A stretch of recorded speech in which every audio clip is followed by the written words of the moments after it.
Okay, if y'all are ready, we'll go ahead and get started. Al, could you do Do that, sure. Please stand. Our Heavenly Father, we thank you always for the privilege of living here and being in this free country. We thank you for the blessings that you bring to us. I ask a special request tonight for our attorney, David Clark. Lord, we know that he has a need for healing and a need for the doctor's skills, and we just pray that you'll provide what is needed in his life and care for him.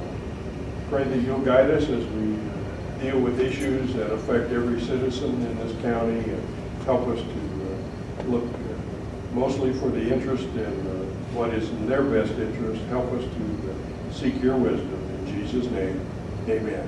Amen. I pledge allegiance to the flag of the United States of America and to the republic for which it stands, one nation, under God, indivisible, with liberty and justice for all.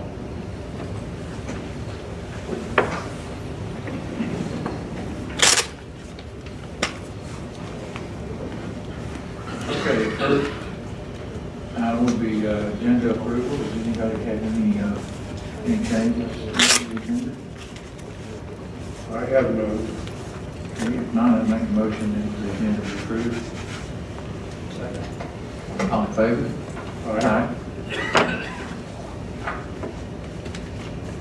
We're looking at the minutes from the November 9th work session, the November 10th public hearing on farm wineries, the November 10th public hearing on the land use ordinance, and the November 10th regular meeting.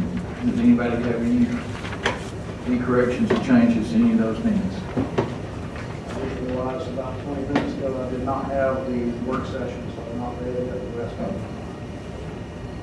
I have no changes. Right, do you want to postpone the work session? Y'all read through it? Yeah. That's good enough. Okay. And we have a proposal to accept the motion to accept the minutes. I'll make that motion. I'll second that. All in favor? Aye. Sandy, you want to give us the financial statement, please?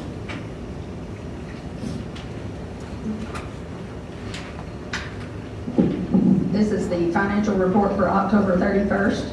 Each department should be at 83% of their budget used. Departments over budget at October 31st were tax commissioner at 88%, voter registrar at 92%, sheriff's department at 90%, detention center 86%, public defender 96%, EMA 88%, fire department 90%, solid waste 86%, planning and zoning 84%, 911 dispatch 85%, juvenile court fund 132%, Bypass golf course 85%. Overall, we are at 71% of the total revenue budget received and 83% of the total expenditure budget used. Total revenue received to date, $13,965,877. Total expenditures to date, $16,277,908. And this is as of October 31st. Yes. Any questions? Okay, thank you, Sandy.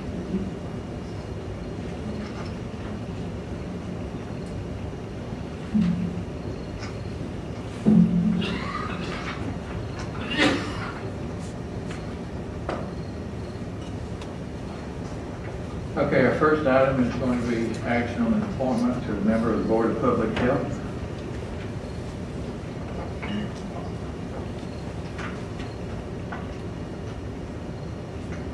The candidate for that is Mary Fuller Stanley, whose term is expiring, and she's willing to accept another term.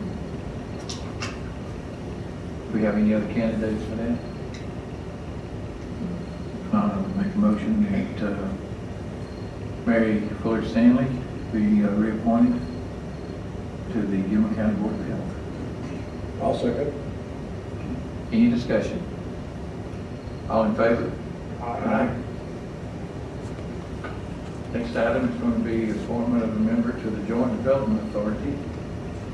The Gilmer County appointee, Alan Davenport's term is expiring, and he is willing to serve another term. Does anybody have any other candidates for that? Okay, if not, I would make a motion that Alan Davenport be reappointed to the Joint Development Authority. Second. Any discussion? All in favor? Aye. Okay, next item is going to be appointment of 2 members to the Planning Commission. The term for Lamar Walker and Paul Mooney is expiring. They are both willing to serve another term. Are there any other candidates for that? If not, I would make a motion that we reappoint Lamar Walker and Paul Mooney to the Gilmer County Planning Commission. Second. Any discussion? Can I just ask, officially, they will be part of the Board of Land Use Appeals group. Is that a separate appointment, or is that part of this? Do you know, since we've combined those? I didn't think we were really appointing anybody else. I don't think so. But That function? not specifically, but I think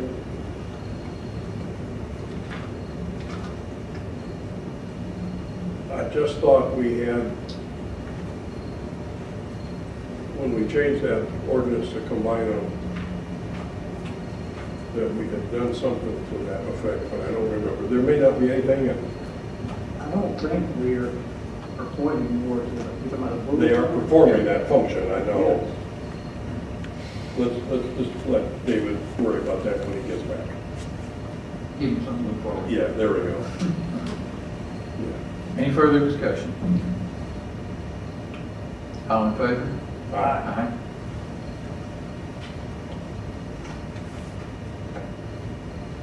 Final adoption of the amendments to the chapter titled Land Use Ordinance of the Gilmer County Code. This will be tonight the final adoption of these changes. So I would ask if anybody has any questions or any comments before we proceed on it. I know, Herman, you've given us the 2 typos and corrections that we talked about yesterday, and that was the only open questions that we had, or I had. Here it is. And these were really more clarifications than Right. substantive changes. No substance. Right.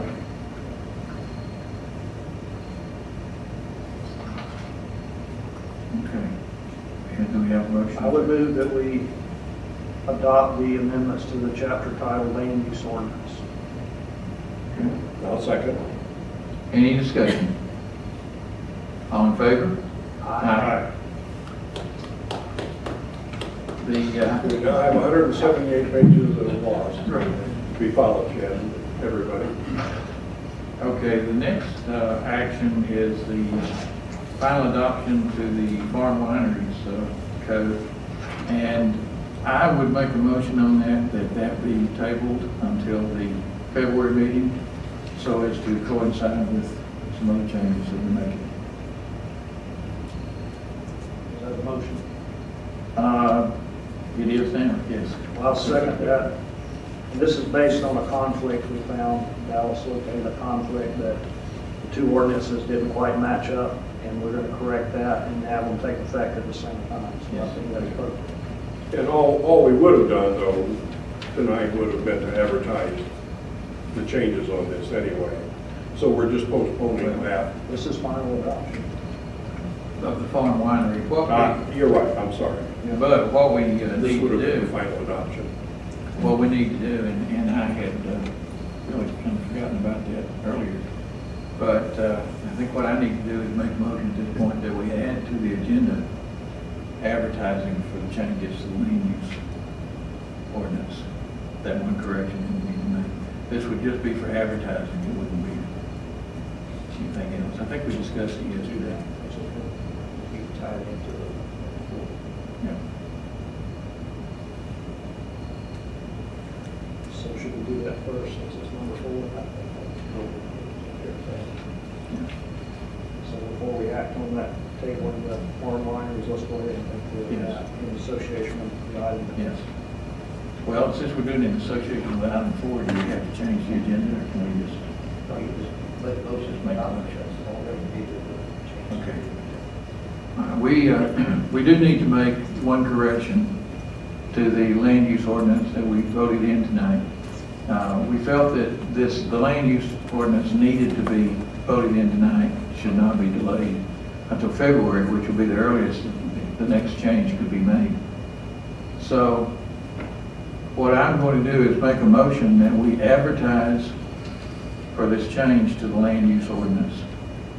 And then once advertised, we'll have a public comment meeting and first reading of it in the January meeting, and we can do the final adoption in February. So I'll make a motion that we authorize advertising for the change to the land use ordinance. Second. Yeah. Any discussion? All in favor? Aye. Which now brings us to the farm wineries. And I would make a motion that we table that until the February meeting. I'll second that. Okay, any discussion on that? All in favor? Aye.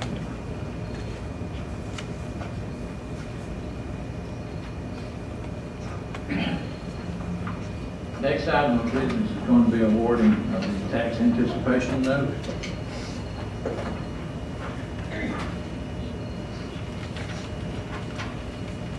Mr. Chairman, Kent Sanford's here representing Parksville Bank and had some information he thought was relevant that we'd like to share with us. Okay, yes.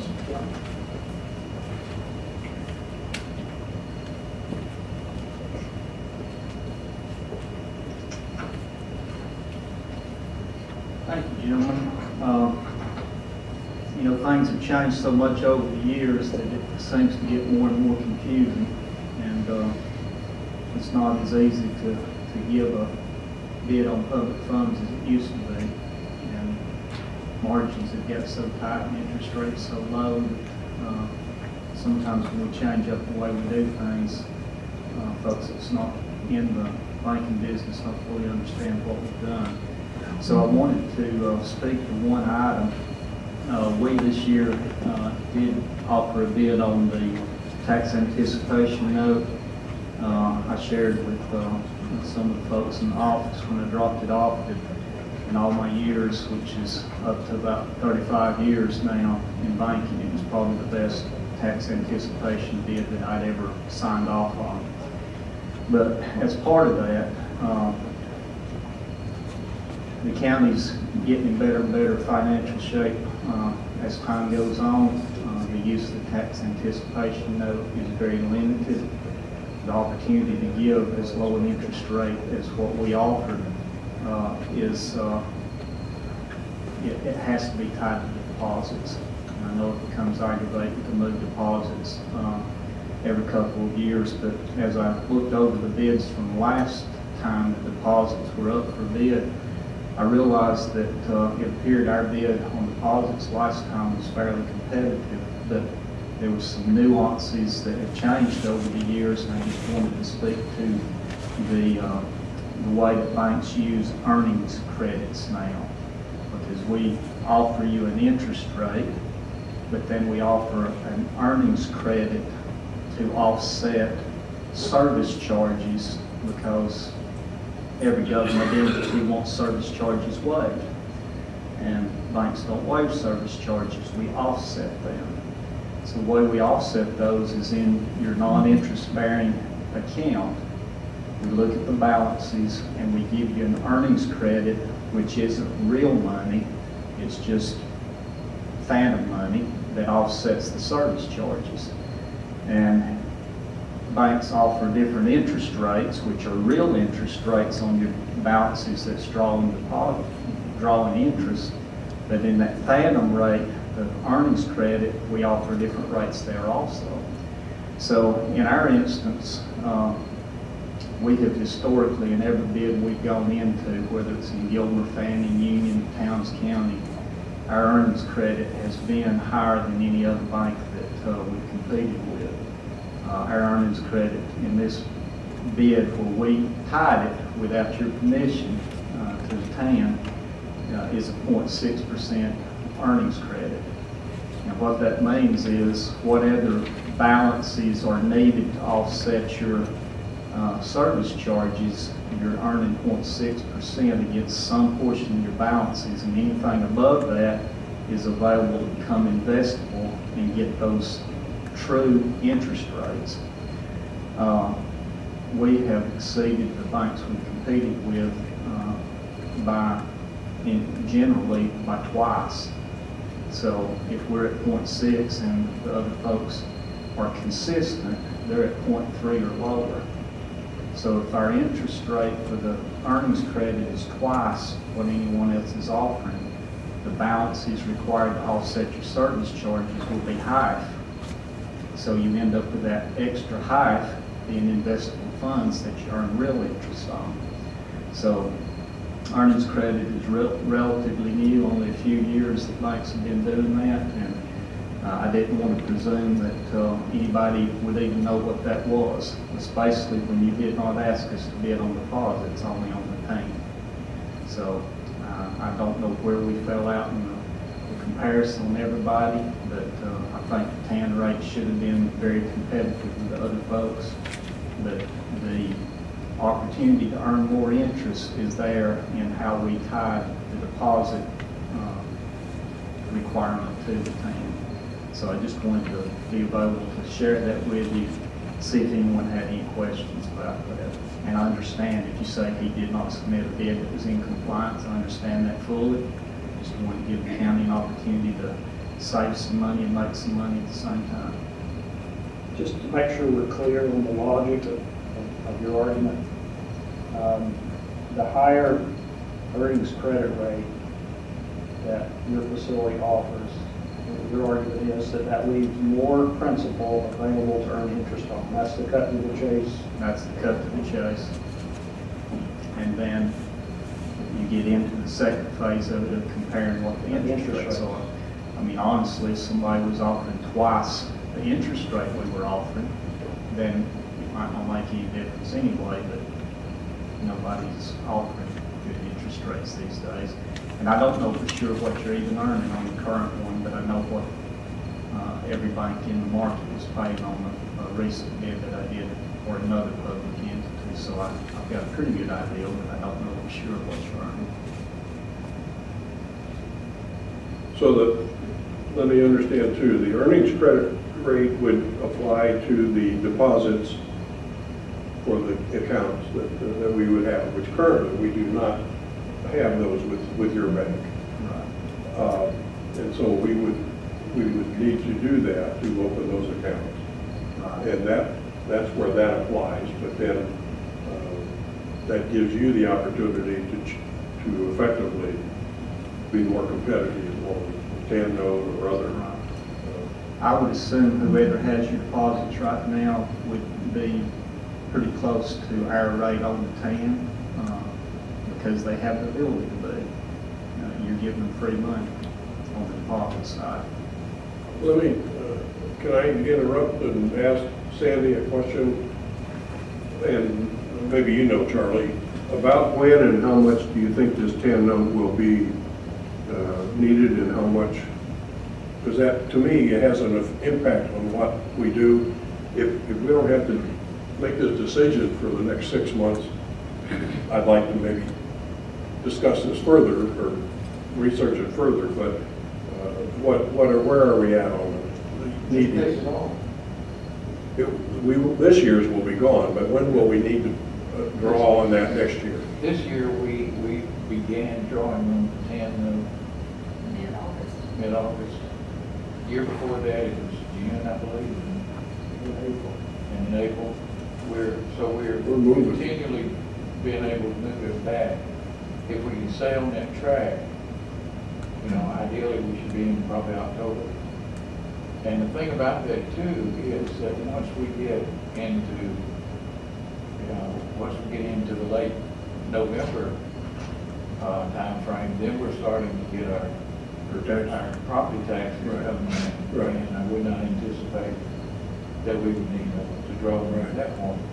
So right now, we're looking at a window from, I would say, probably 1st of October to the end of November for the green and activity. Now, the other side of that is if we don't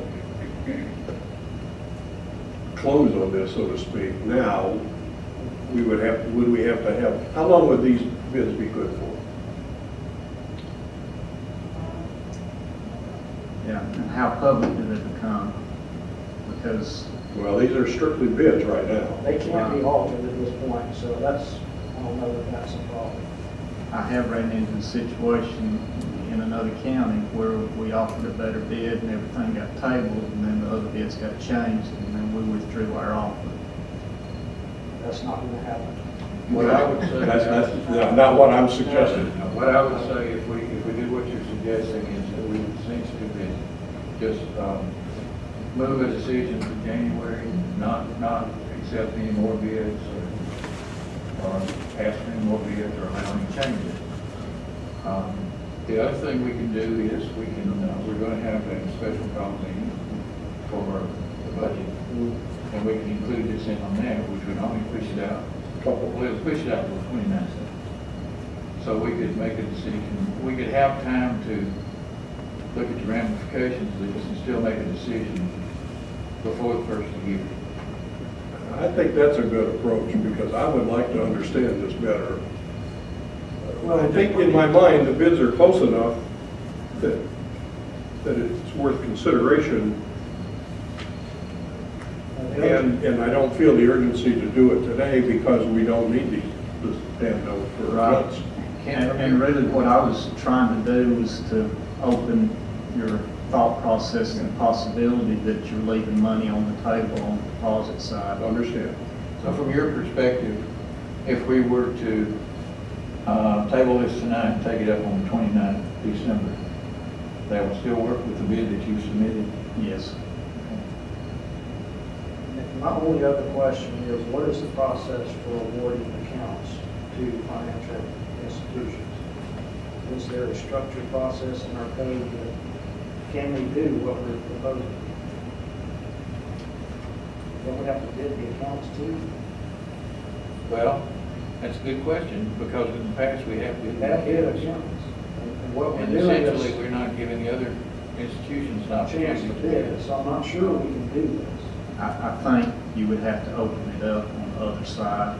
You have enough information from me and from your current bank to do a mathematical analysis of what would this money, and that would probably give you more information to decide whether it is actually worthwhile opening it up. But you've got information from at least 2 banks right now before you decide whether you open it up or not. You're effectively introducing another variable here, Yes, sir. and so we need to be careful about that. Yeah. What is our commitment to our current bank, time-wise? The end of the year, each time? Correct me if I'm wrong, but I think that did we do a charter change in the last couple of years that said that the banking did not have to be put out to bid, the banking services, the TAN, like I said, that's. I don't remember something that. I'll have to research. This is more than 10 we're talking about. This is 10 Right, plus this is deposit. plus the regular accounts. I'm tending toward putting it on the 29th. So Kent made an interesting point. We've got enough information to do a comparison, and then we can decide whether we want to open the other can of worms, for lack of a better term. I'm fine with doing that. I'm fine with doing it, I just, I'm trying to kind of get my head around what the legal requirements are going to be. I don't recall, but I know that we have bid out deposit accounts. Yeah. We So used to have- if we do that, though, I don't remember doing that in the last, I do, it was before well, I've been on the board. Travis and I took office, but they have been doing that. We used to have to bid those out every year but somewhere there was, in the last few years, there's been a change made so that those banking services did not have to be, the tan, yes, but the banking services, the deposits, no. So it might not be an But issue. I will I have think it's to, 2 years ago. I think I will have to, I'd have to do some research and look back and see what was Well, done. in any event, there's no way we can do anything without giving the other banks an opportunity Right. to bid Still have to be the regular accounts. And I'm wondering, how do we do that without essentially reopening their bid, which we can do? You could hold the tan bids as they are and then open up the others. The last time y'all actually bid both, you had them separated.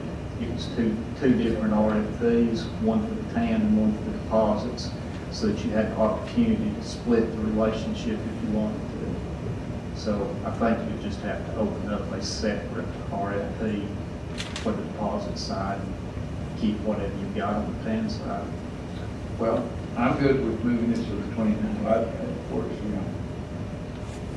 Thank you, Mr. Chairman. Thank you, Ken. Thank you. Okay, so, We have some homework.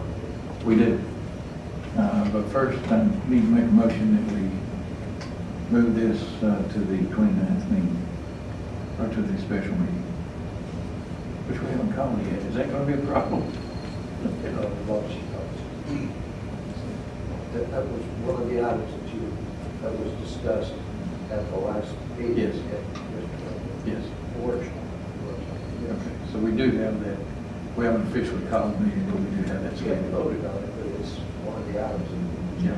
If it's in the minutes, Yeah. okay. Okay, well then I'm going to make a motion that we move this to the special call meeting on the 29th. Second. Any discussion? All in favor? Aye. Thank you, Ken.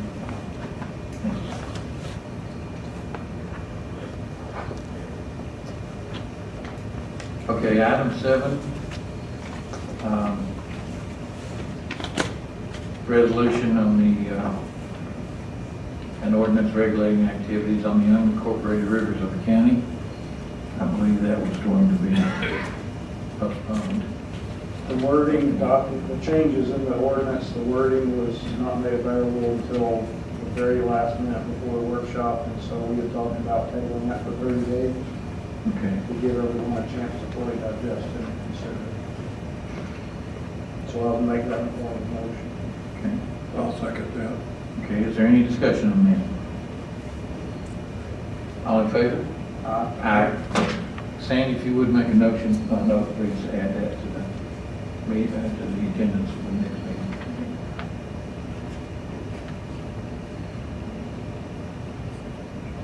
All right, we have zoning requests.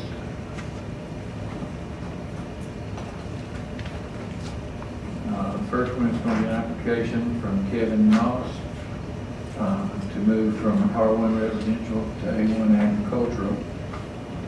And this, I believe, is the one where this is to provide a pasture for cattle. Shannon, did we have any further comments from anyone on that since yesterday? Okay.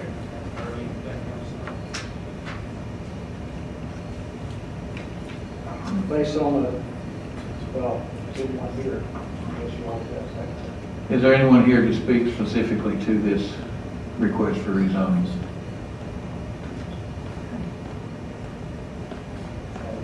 Based on our discussion yesterday, we talked at length about this situation, and I believe it's reasonable request, so I will move that we approve. I will second that. I think it's the right thing to do for this property, so I'm seconding that. Okay, is there any discussion? All in favor? Aye. Okay, the next item is going to be a request for rezoning from Anderson Lake LLP, R1 residential to A1 agricultural. and this will be to create a green space development. Is there anybody here to speak specifically to this request for rezoning? This is a large rezoning with over 300 acres. To do it as a green space, that's, I think, a good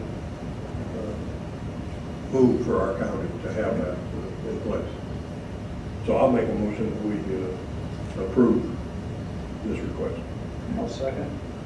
Is there any discussion? All in favor? Aye. And the final rezoning request will be from Corey Sanford. Request to move from A1 agricultural to R1 residential, low density. This is a situation where all of the farm was sold off except the couple of acres for the residents. Was it 3 acres or 2? 2 acres for the residents.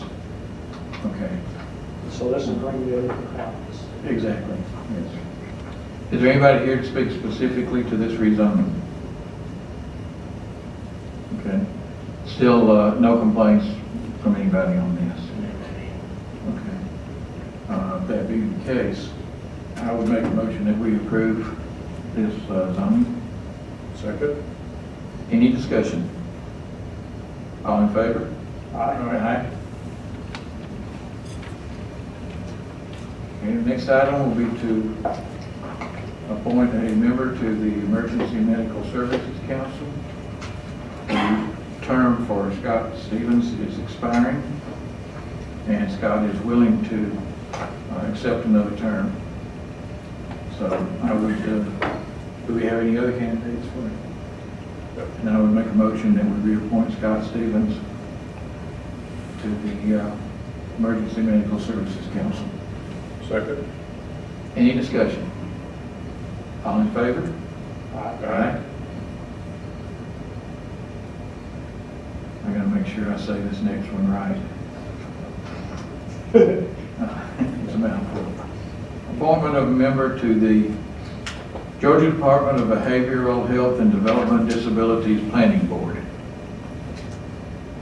The candidate that is willing to serve on that and has been requested is Pamela Rhodes. So, does anybody else have any other candidates for this? I think she's a good fit. She would be a good fit, yes. Yeah, I don't have another one, and I agree with that. I'll make a motion that we appoint Pam Rhodes to the, whatever. Region 1. Yeah, there you go. Thank you, sir. Okay. I'll second that. Any discussion? All in favor? Aye. And by the way, the person that had that previously has left the county, so he was ineligible to continue that role.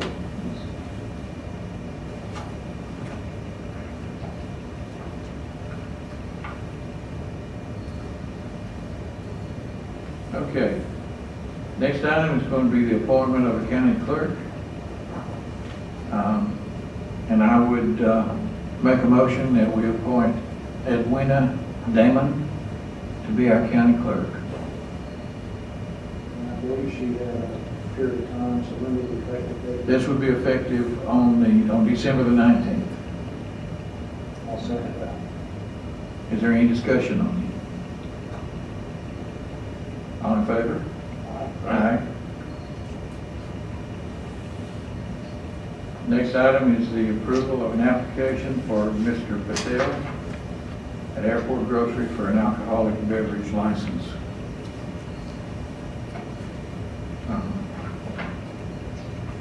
This is a new owner? Change of ownership, yes. Mr. Patel is there. Patel. Okay. Everything, all paperwork's in order? Paid. Okay. Does anybody have any questions or any discussion on that? And new ordinance, have a copy of the ordinance. Okay. I have no questions. No, then I would make a motion that we approve this application for a beverage license. Second? Any discussion? All in favor? Aye. Thank you, sir. Thank you. Thank you. Which brings us to citizens wishing to speak. So anybody that wants to say anything about anything, now's the time. Yes, sir.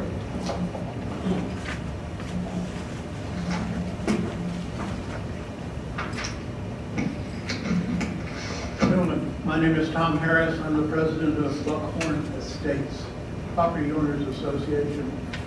And I just wanted to say thank you for all that you've done to take care of a problem that we've had for a year. And at least give us input into the possibility of any changes that might affect our community. We deeply appreciate all you've gone through and still have to go through. And we're there to help if you need it. Thank you once again. Thank you, sir. Appreciate that. Thank you. Thank you. Okay. Anybody else have anything that they would like to say? I want to just thank Herman for filling in, Yes. doing that, and we appreciate that, and we wish David speedy recovery, and pass that on to him, promise. I would share this with you. Yes. This was a thank you from the folks managing the Rough Ridge Fire for the Gilmer County Board of Commissioners, and I would say public safety and so forth and so on for all the assistance in that fire. They gave us this a couple of days ago. Just pass that on. A lot of our firefighters were involved in that, and a lot of our apparatus was involved in that effort. Right. And they expressed their appreciation, and I just wanted y'all to be aware of that. And we do appreciate our public safety.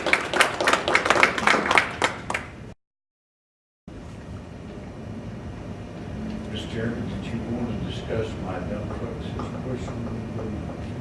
I don't know. Do you want to discuss your dump truck situation? Are you a citizen? Would you wish to speak? I am a citizen. Go for it. We'd be disappointed if you didn't have something. Well, listen, Bring forth, Jim. one of the things that I wanted to discuss with you, and I've already discussed with the chairman, as I discussed yesterday, we had a change, not by our choosing, but one of our dump trucks that was involved in an accident, which we have already purchased a replacement for that. But that also brought up the opportunity to purchase a new dump truck that I had in my capital budget. I had it estimated at $80,000 to $100,000.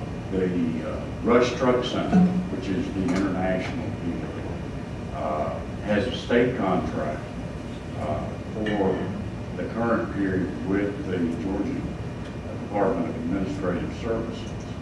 And you all know our needs for dump trucks and equipment in the road department.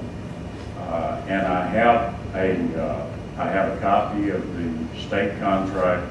I have a copy of the price proposal, and I'd be happy to answer any question for you. But it's basically a tandem dump, international, 330 horsepower diesel engine, and the price is $102,232.60 with one additional $300 add-on for the amber lights that are mounted on the cab. Now, this may be a little bit of a departure from the capital budget, but one of the things that I pointed out to the chairman, and I wanted to point out to you, in the equipment that we have purchased and the buildings that we have built, everything that we've done thus far has been under budget because we changed our approach a little bit on the buildings. The aerial lift truck, we had budgeted $25,000 to $30,000. We purchased the aerial lift truck for $13,000.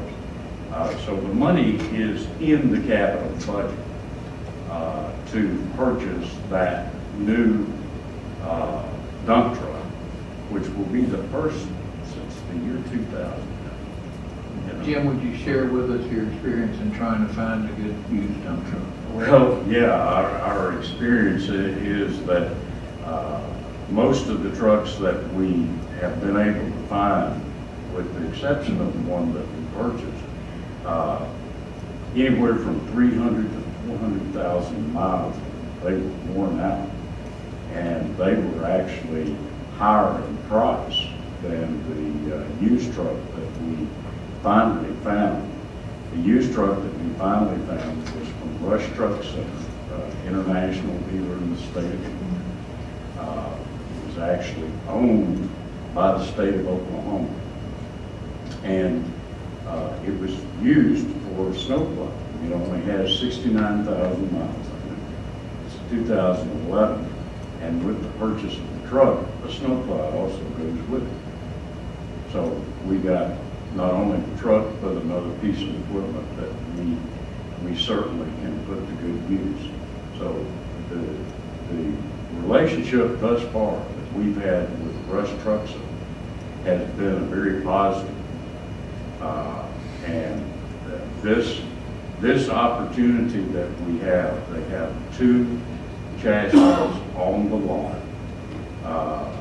And, you know, that's, when those are gone, they're gone, you know. We can have delivery on this truck in 30 days because the chassis is already there. Now, they have a contract with a company called Warren, which is about an hour away, they tell me, from their lot and service center.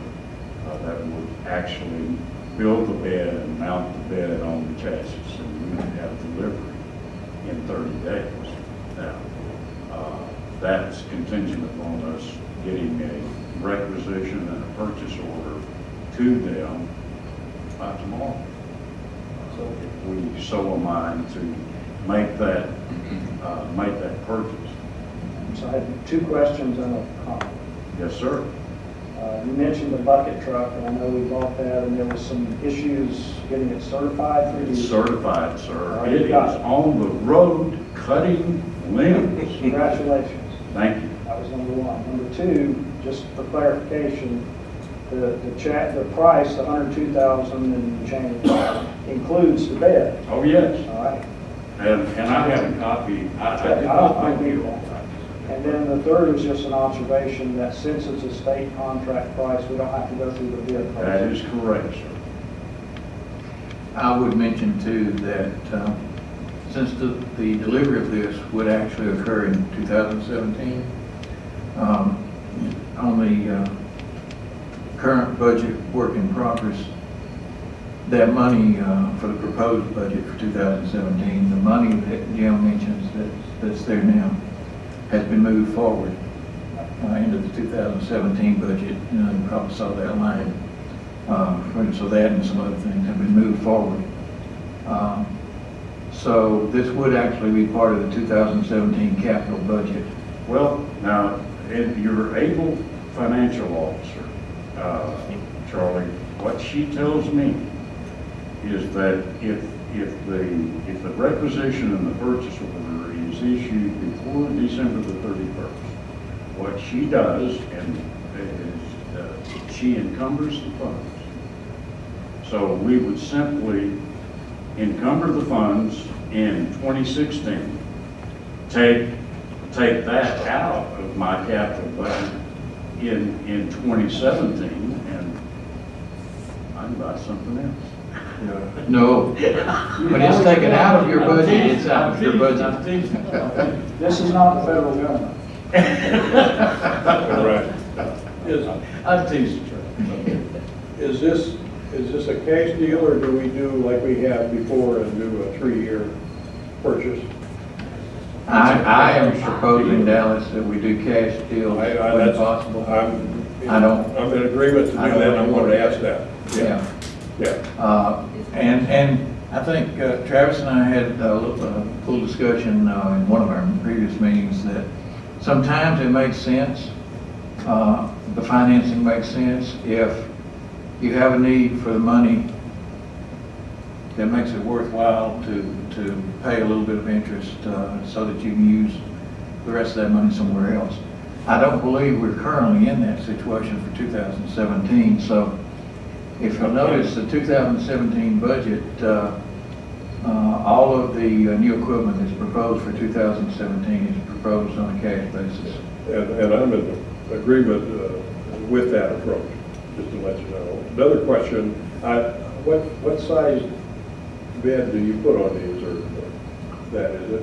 You currently, I think you told me you had 15 cubic yard truck? Dallas, what we do with the bed is we increase the actual steel frame of the bed.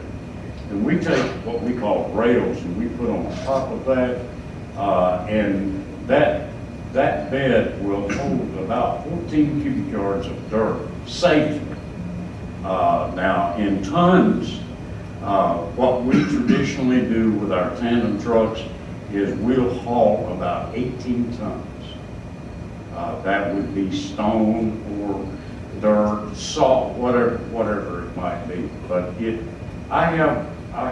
That's okay, I just want to make sure that it meets our needs. This is a tandem truck, you know, an 8-wheeler, a 10-wheeler, I'm sorry, a 10-wheeler, which is very comparable to the trucks that we have, but I'll give you an example of the difference in the price.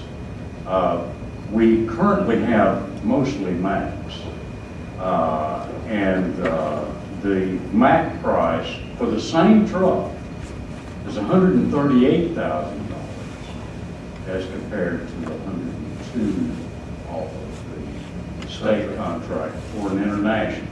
Now, this is a little bit of a departure from, you know, the Mack trucks, but DOT is using this is a identical truck to what Georgia Department of Transportation is spec'ing, that they utilize, and if it's good enough for DOT, it should be good enough for us.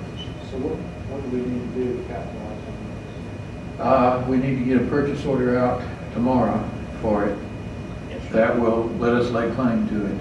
We budgeted the money, so. And we budgeted the money, so we should be good to go. Yeah, it's been, I do want to know if it's got an automatic so that if we need to, we can have a chairman drive it. It is manual transmission. What makes you think I can't drive a I haven't heard. I can. Sandy, you had a question. The invoice will be dated for any idea. Well, we won't take delivery until 2017. Now, based on what you have educated me, That's fine. is that when the purchase order is issued, then you encumber the funds in that fiscal year, right? Yes. So that's why I'm pushing to get it done in 2016. So for the 2017 budget, we will pull out the dump truck and we will pull out that amount of money from that budget. Correct. Works for me. Thank you very much. Yes, sir. Are the cutting that's being done with that bucket truck, is that from the list that I asked you to start on? Part of your list is doing, yes, sir. Oh, Yes, sir. okay. We are not only doing tree trimming now, but we're also doing chipping. So you'll see us all over the county with our chipper and our crews doing the tree trimming, chipping up debris and things that, some of it is left even from the disaster that we had. So, I mean, and as I explained to you yesterday, what we do, because we are shorthanded, is our mowing crew, when mowing stops, the chipping and the tree trimming starts. same people are doing both. Thank you, Jim. Anybody else? Would it be possible to have one Saturday a month where you have a loader out there, that big old pile of mulch that citizens could come and you could load their truck for no charge? Could we do that? I'm good. We talked to my road department superintendent about that, Travis. That's a big pile. I mean, that means, it means overtime, you know. Unless we could sweet talk a person into taking a day off during the week and I'm just- working on Saturday. I hear what you're saying, and I want to get rid of that mulch. But then Jim's on It would really salary. benefit our citizens. Jim's on salary and he can run that thing. You don't want me running it. No, I think that Just would be a asking good that idea. question. I hear, let me see what Thank you. Okay, does anybody have anything else? Would anybody like to make a motion to adjourn? I'll second. All in favor? Aye. Thank you, folks.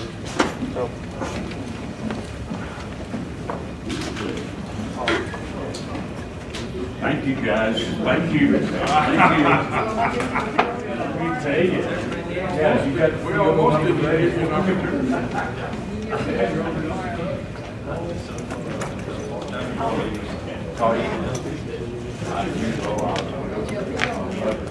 I think Jim's learning from Tony. Tony says, I got a fire truck and it's only available tomorrow. Yeah. You know, it's funny. Because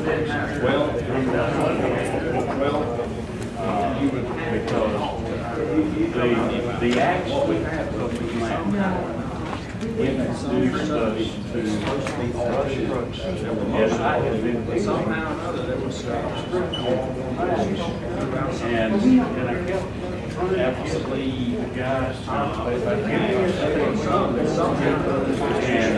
never did. And so when I was able to find this and it was an international, and I had Randy would outside. So those should have all been yours under 5 acres. You can't meet the minimum. And you were inside. You should have been done all day. So international, some good. Maybe buck truck doesn't matter. Yes.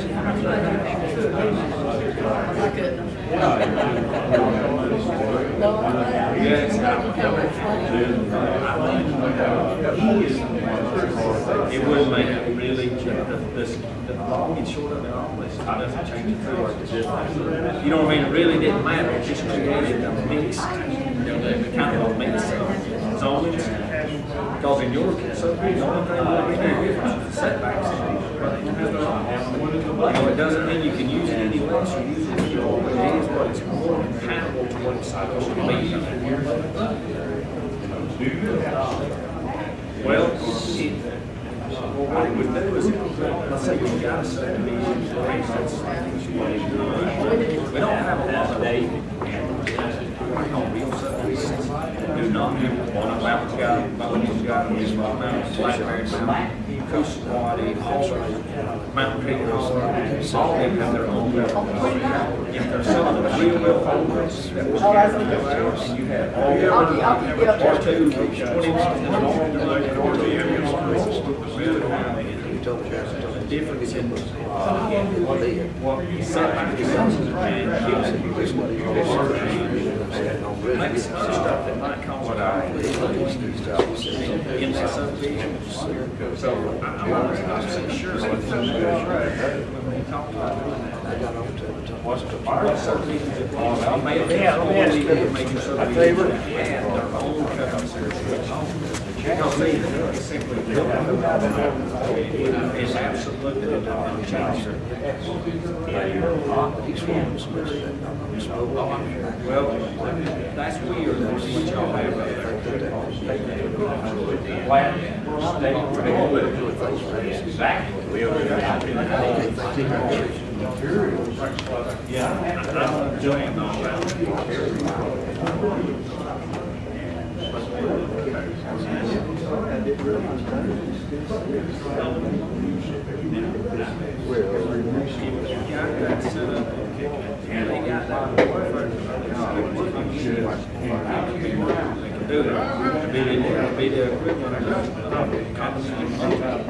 that would be a commercial. Right in every county, but all these zone commercial with the high density R3 or R4, whatever it is in that area. Zoning for actual use. But then there's everybody has rights to the property. All the property will be owned, everybody that owns the house in that. And they're agreeing to live with that. I'm just looking at, and I don't know that for a fact, I'm just looking at it. And I've not seen it. That's why I told Karen, this is special. You're gonna have, we tried to pull the plan, oh yeah, for the website, and it wouldn't come out.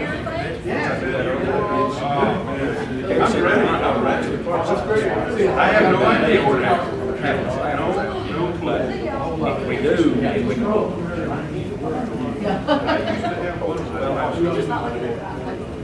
No, we need to hold the plan. Somewhere in the plan.